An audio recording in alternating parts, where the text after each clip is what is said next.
In the event of recession or silent recession going on in a certain country, Ms. Cielo Magno, as an economist, as a professor and a graduate of UP Diliman, what are the things that the Filipino people should do and how are we supposed to prepare? When the economy is about to fall or is already falling apart into pieces, in the event that the leader of a certain country keeps stealing money from us, what would be the fallback of the citizens? Where do we go? What would be the economic standing of our country? Having this fucking kind of leaders na wala naman tayo way out as of the moment unless there would be a fucking EDSA 3. So ano ang masuggest mo sa amin? Maliban sa pag-insulto mo bilat sa Iloy kay VP Presidente na wala namang nagawa ang kanyang pangpagyaniyang low degree. Ikaw kaya ang mag-low degree bilat sa Iloy. Tingnan natin kung makapasar ka sa bar. Bago mo sa insultuhin ang bilatsing Iloy mo, why don't you take up law? Take up fucking Juris Doctor and pass the fucking bar take 1. Para may comparison kayong dalawa. Paano kayo makumpare bilatsing Iloy? 4 na taon, i-compare mo sa 10 years? Sabi sang gaga, mag-abogado muna daw ako katulad ni VP Sara. Who the fuck told you this? Parang kung si Sara lang ang benchmark, hindi na ako mag-aabogado. Parang wala namang naging added value kay Sara ang law degree niya. Wow, grabe! Bilatsing Iloy maka-insulto ang yudiputa nga kumakain sang talaba. Kung yan lang naman ang benchmark ng pagiging bilatsing Iloy talino, ang pag-graduate mo sang economics, ang bilatsing Iloy kanggang ano, professor ka pa lang hanggang ayon. Hindi ka naman na-promote di puta ka to nga mag-researcher o kung analyst ka sa Harvard University or sa Stanford. Hindi naman nag-elevate ang karir mo bilatsing Iloy. Saan ka ba na-assign ngayon sa government? Na-assign ka na yun di puta kung isa ka ka-economista. Were you an analyst of a country? Did someone invite you to be one of their fucking analyst of economy standing or the standard of economy of a certain place like, for example, Brazil, Argentina, to help them elevate their economy? Kinuha ka ba at one point ng isang presidente sa Pilipinas para magpaturo sa iyo kung paano mag-strategize na ma-elevate ang pumumuhay ng mga tao? How are we supposed to avoid poverty? Saan magsasart? Cielo Magno, napaka-importante kasi ng iyong talino when it comes to the economy of the Philippines. Sa panahon ngayon na krisis tayo at hindi tayo binibigyan ng krudo ng Middle East, ano ang ating fallback? What do you think the economy of the Philippines would do? What are the strategies that you have learned in UP Diliman?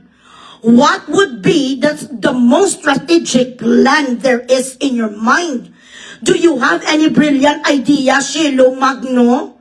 Sa panahon na ginugol mo bilatsing Iloy sa pag-criticize sang Vice President ng Pilipinas, tell us, what do we do on behalf of the bilatsing Iloy government? Kasi nabububuwan ka kay Sara. So bigyan mo kami sa idea, hoy kaplog, ano ang ipalit natin sa crude oil dahil wala na tayo ngayon crudo? Laway ba? Ang lumalabas ba ng mga similya sa mga tarugo titi ng mga lalaki? Saan natin kukunin ngayon ang ilalagay sa mga kutsi natin kag sa mga factory sa Pilipinas para mapatuloy natin ang ating living? What kind of livelihood could you suggest to us Filipinos, especially those who are financially challenged, to have a better life? Why don't you give us an input? Ibigay mo sa amin ano ang mga bullets mo dyan para naman kami bilatsing Iloy ng mga mangmang sa ekonomiya, malaman namin kung paano maging matalino katulad ni Cielo Magno.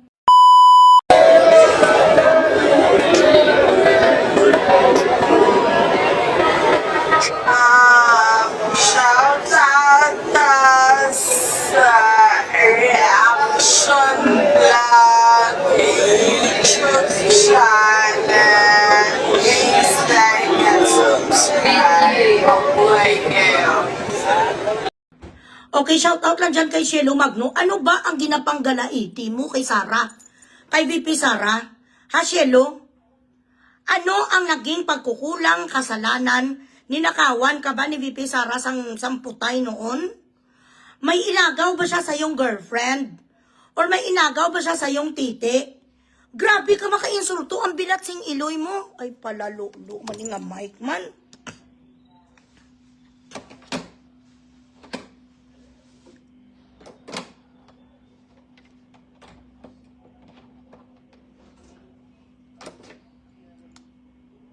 Hello. Hello, mic test.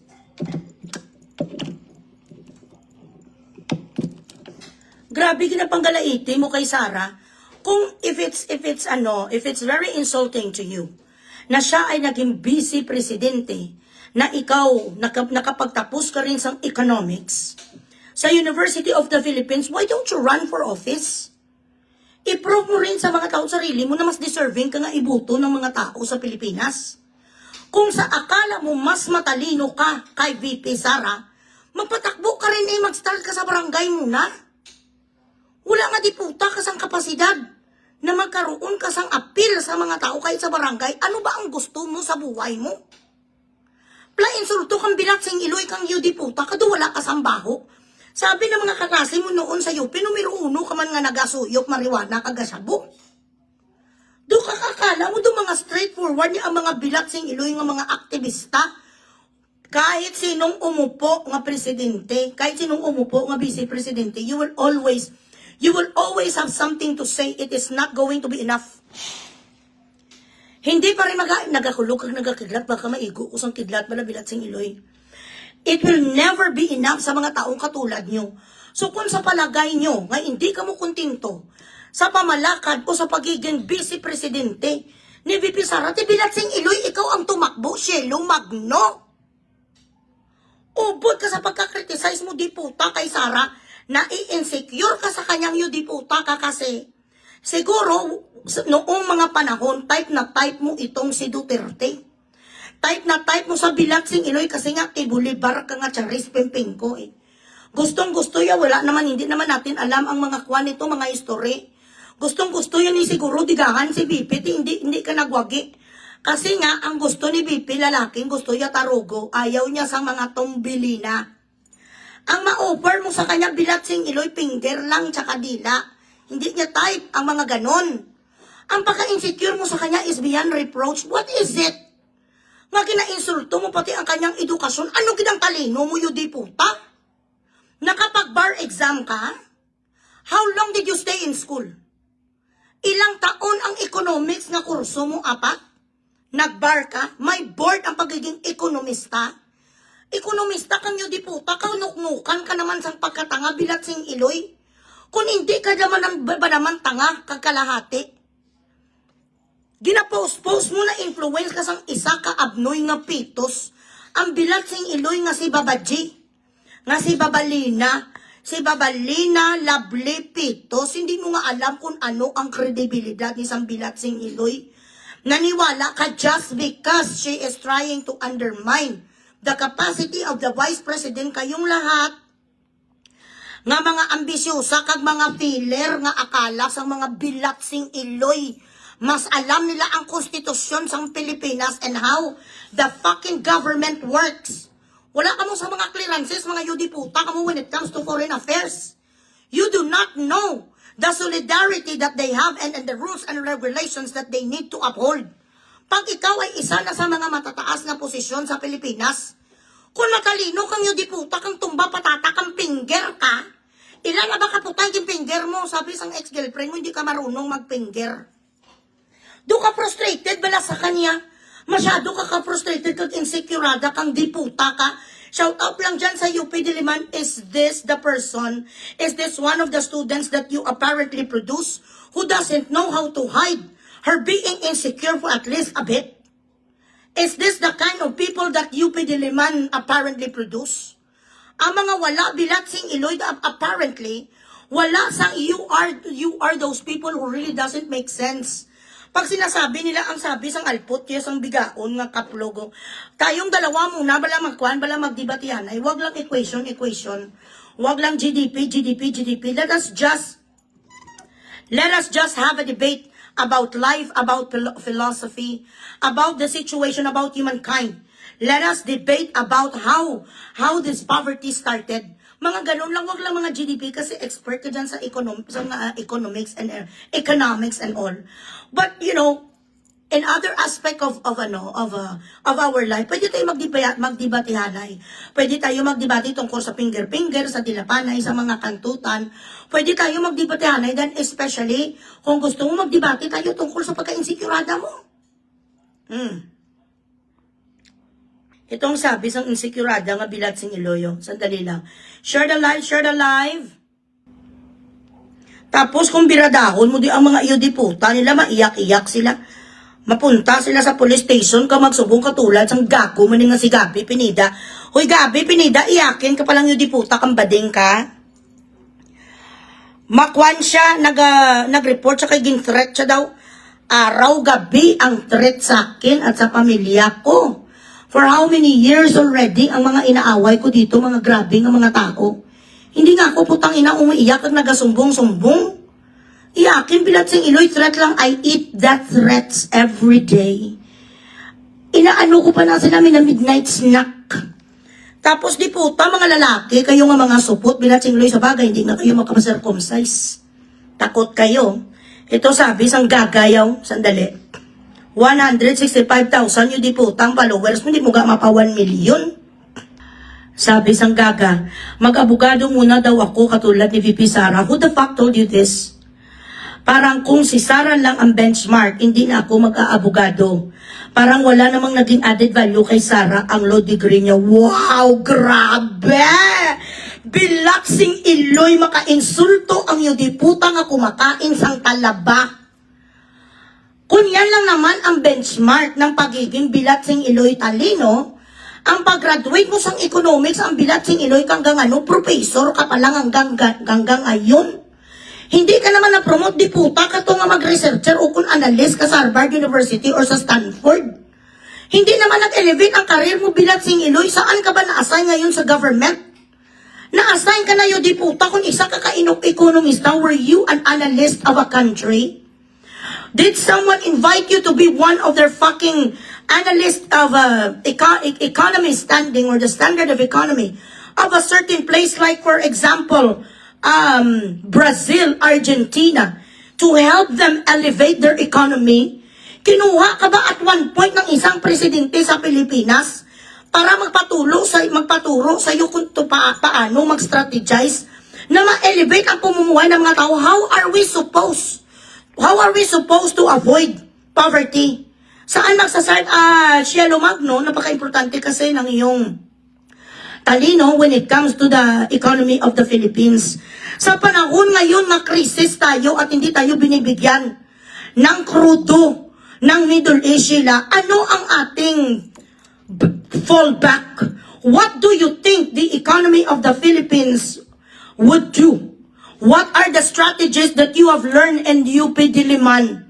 What would be the most strategic plan there is in your mind? Do you have any brilliant idea, Cielo Magno? Sa panahon na ginugol mo bilatsing Iloy sa pag-criticize sang Vice President ng Pilipinas, tell us, what do we do on behalf of the bilatsing Iloy government? Kasi nabububuwan ka kay Sara. So bigyan mo kami sa idea, huy kaplog, ano ang ipalit natin sa crude oil dahil wala na tayo ngayon crudo? Laway ba? Ang lumalabas ba ng mga similya sa mga tarugo titi ng mga lalaki? Saan natin kukunin ngayon ang ilalagay sa mga kutsi natin kag sa mga factory sa Pilipinas para mapatuloy natin ang ating living? What kind of livelihood could you suggest to us Filipinos, especially those who are financially challenged, to have a better life? Why don't you give us an input? Ibigay mo sa amin ano ang mga bullets mo dyan para naman kami bilatsing Iloy ng mga mangmang sa ekonomiya, malaman namin kung paano maging matalino katulad ni Cielo Magno. Palitan natin si Inday Sara bilang Vice Presidente. Ipalit natin yung bilatsing Iloy ni nga mga nugkaon sang talaban ng alpot. Pagkatapos mo magpinger at magsubsob sang mga bilatsing Iloy, nga mga putay dyan sa iba't ibang babae, ang manyakis kaman nga tumba patata Jake Cyrus, turuan mo kami yan yung mga kung paano mo bala ginaayos ang mga thesis. sa mga estudyante sa UP kasi mga mangmang kaming lahat eh. Yun ang tawag mo sa mga DDS, tama? Okay. So, give us a brilliant idea. How are we supposed to avoid poverty? Those people who did not go to school and who doesn't know how to fucking make a living, and those employees who does not have multiplying factor to survive poverty. And considering right now the crisis in the Middle East, there is nothing we could do actually. So what is your brilliant idea? Ano ang ipalit natin ngayon sa krudo? How are we supposed to help our people na manggagaling doon sa Tagaytay, sa Baguio, sa Tawi-Tawi, sa Ifugao, na madala nila ang mga pichay kag ang mga gabijes sa market sa Metro Manila at sa buong mundo kay wala na sila sang krudo? Paano lumakad niya ang mga bilet sa Iloy ni economy-wise? Ano ang sinasaad ng ating Economics 101 Shilo Magno Scholar? Magna cum laude Latin honors ang UP Diliman. Turuan mo kami para makita sa mga Pilipino ay matalino naman talaga si Shilo. Magrabe sagad. Champion. Siya ang pang-Olympics bilat sing Iloy nga strategist.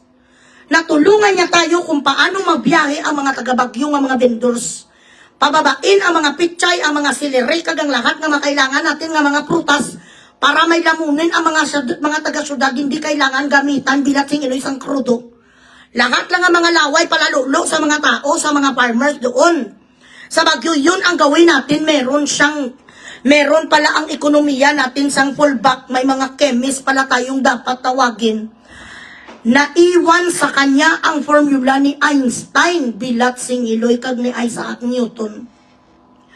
Kung ano ang gagawin nyo di puta physics-wise kung paano natin i-sprekitik ang ekonomiya natin. Hence, kung ang isa ka lugar wala na bilat sing Iloy sang krudo, dapat bigyan mo kami sa mga equation.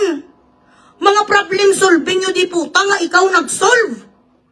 Putak ka ng putak bilat sing Iloy. You keep undermining the capacity of VP Sara. Wala ka naman ginapresentar sa amin bilat sing Iloy nga thesis.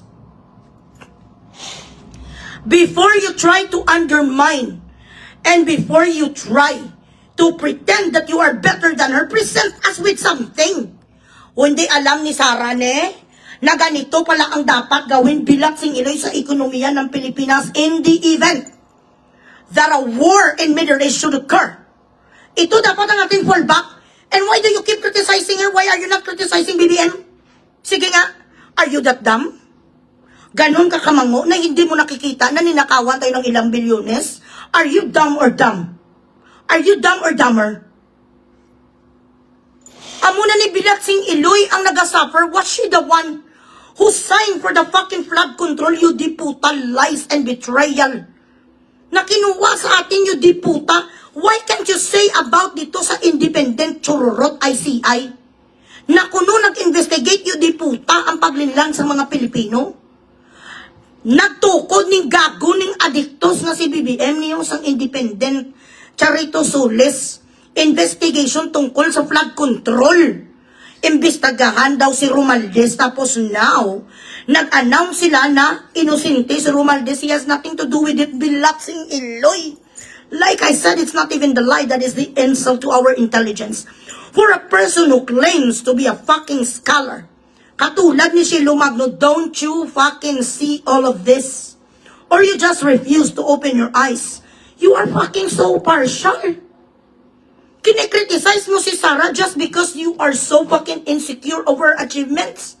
If you are truly someone who is very patriotic and you care for the fucking country, bakit hindi mo tinatanong ang mga bilat sing Iloy kung nasaan ang 805 billion sa Pilipinas? Kung hindi mo sila matanong because you are too coward to do it and you are not really tenacious. When it comes to solving the economy of the Philippines, putangina, bigyan mo kami sang solusyon. Kung paano mawala di puta ang kaimulon kag ang paghihirap dulures ang Pilipinas. You do not present anything anyway. Nag-spokesperson ka sa mga symposiums, nag-key speaker ka, keynote speaker, putang ina. Bilat sing Iloy sa kung saan nga mga seminar. Ano naman na makukuha namin doon? Turuan mo kami how to establish livelihood yung mga nasa payatas. Ekonomista ka, di ba? Ipakita ang pagkatotoo mga ekonomista para naman hindi ka inutil. Putak ka ng putak Bilatsing Iloy, you are not even giving any fucking advice. Where a lot of people could actually see na, okay, mabuti pala ni si Shilo Magno. Ang insecurity mo is fucking noisy than any fucking ballistic missile in the Middle East. There is nothing that you actually share but being loquacious online. Putak ka ng putak, Bilatsing Iloy, ka wala ka naman pinagsasabi na pwede namin mapupulutan din ba sang kahit papano. So ganito pala kapag ang ating ekonomi, pag nag 60 pesos na pala ang $1, ibig sabihin pala nung weak na talaga ang currency ng peso. So saan tayo nagiging weak ang peso? Sa crude oil ba yun? Ano ang dahilan kaya, Ma'am Shelo Magno? Kasi ekonomista ka. So sa mga ganitong panahon, ma'am, ano ang pinaka-the best na pwede naming maging insertion sa aming buhay? Katulad niyan, ma'am, ako ay isang call center agent lamang na sumasahod ng 10,000 pesos kada 15 days. Dahil ngayon tumaas ang krudo, hindi ko na alam kung ano ang gagawin ko sa pag-budget sa aking 90 pesos or 120 pesos per liter sa gas. Ano po ang pwede kong ilagay doon sa krudo? Kasi wala na ko pera. Laway po ba, Bilatsing Iloy, or ang mga similya sa mga lalaki ng mga chinuchupa ko? Ganon. Dapat ganon. In the event of recession or silent recession going on in a certain country, Ms. Shelo Magno, as an economist, as a professor and a graduate of UP Diliman, what are the things that the Filipino people should do and how are we supposed to prepare? When the economy is about to fall or is already falling apart into pieces, in the event that the leader of a certain country keeps stealing money from us, what would be the fallback of the citizens? Where do we go? What would be the economic standing of our country?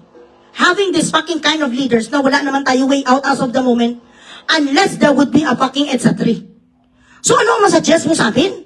Maliban sa pag-insulto mo Bilatsing Iloy kay VP Presidente na wala namang nagawa ang kanyang niyang law degree, ikaw kaya ang mag-law degree, Bilatsing Iloy, tingnan natin kung makapasar ka sa bar.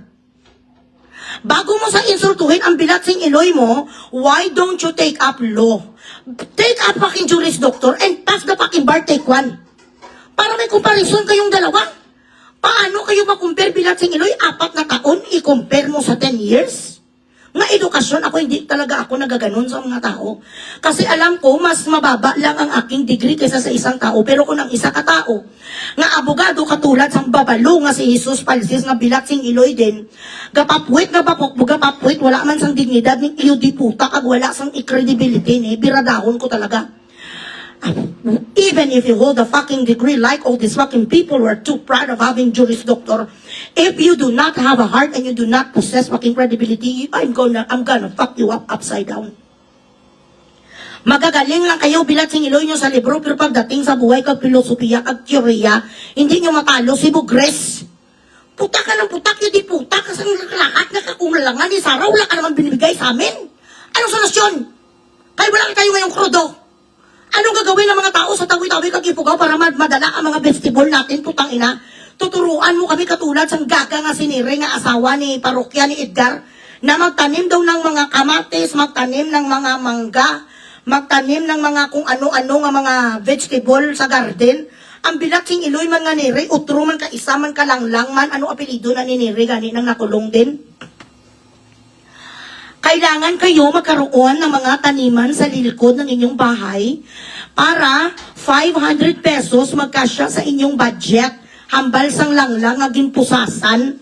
Lahat ng tao may place para sa garden, day. Bilatsing Iloy, ang iba gang sa karito na lang natutulog tapos masuggest ang iyo di puta sang garden. Ano ni nga mga utok, meron ni ang mga iyo di puta ni mga Bilatsing Iloy man. Bago kayo mag-isprekitek sa mga garden, magtanim sang kamatis, magtanim sang mga ukra, yu di po, tatanungin nyo muna ang geography ng Pilipinas, kagang demographic nyo. Ano bang nakikinig sa inyo, Bilatsing Iloy? Lahat nakatira yu di puta sa Tarlac? Lahat nakatira doon sa Ipugaw nga pwede lang ang kanilang lupa, lagyan di puta sang dahon, sang kamunsel? Masuggest sila dapat magtanim kayo. Para hindi nyo nabilhin ang mga sibuyas Bombay. Hindi nyo nabili ng kamatis, saan magtatanim palalulong sa kanilang putay?